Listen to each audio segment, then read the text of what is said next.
సభాయై నమః. ఈ రోజున నేను మీ ముందుకు ఒక మంచి విషయం తీసుకొస్తున్నాను. మొన్న మధ్య ఒక భక్తులు నాకు ఫోన్ చేసి గురువుగారు మంచి ముహూర్తం పెట్టండి అని అన్నారు. సరే, మంచి ముహూర్తం అదంతా పెట్టడం జరిగింది. మరలా ఫోన్ చేసి గురువుగారు ఎవరో మాకు తెలిసినటువంటి స్నేహితులు ఇది వర్జ్యంలో ఉన్నది, లేకపోతే రాహుకాలంలో ఉన్నది, లేకపోతే దుర్ముహూర్తంలో ఉన్నది, యమగంట కాలంలో ఉన్నది అని చెప్తున్నారు.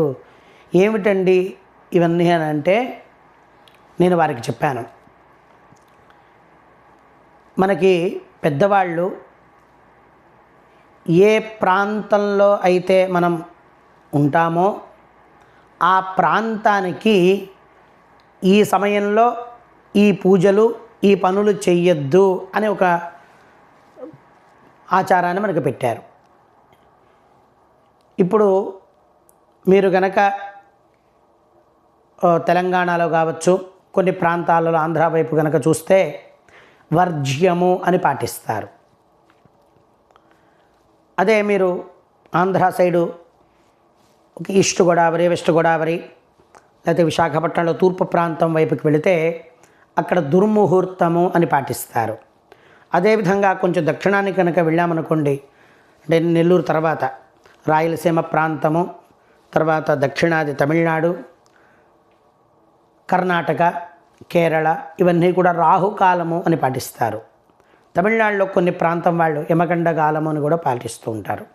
ఏమిటండి ఇవన్నీ అనంటే రాహుకాలము, రాహు అంటే ఎవడు? రాక్షసుడు. ఆ సమయం మంచిది కాదు అని అర్థం. దుర్ముహూర్తము అంటే ఏమిటి? మంచి ముహూర్తము కాదు అని అర్థం.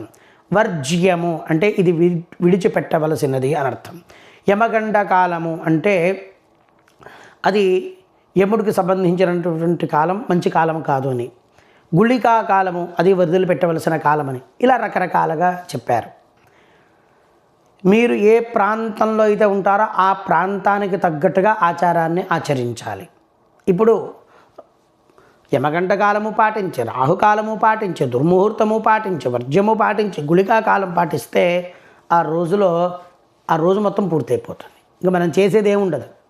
అందుకని మన పెద్దవాళ్ళు ఏం చెప్పారనంటే, ఋషులు మునులు వీళ్ళందరూ కూడా మీరు ఏ ప్రాంతంలో అయితే ఉంటారో ఆ ప్రాంత ఆచారాన్ని అనుసరించి గురువులను సంప్రదించి తద్వారా క్రతువులు నిర్వహించుకోండి అని చెప్పారు. ఇన్ని పాటిస్తే మనం ఏమీ చేయలేము.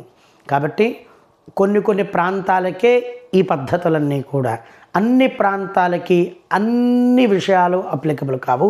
అందరూ తెలుసుకుంటారని ఆశిస్తున్నాను. జై శ్రీరామ్.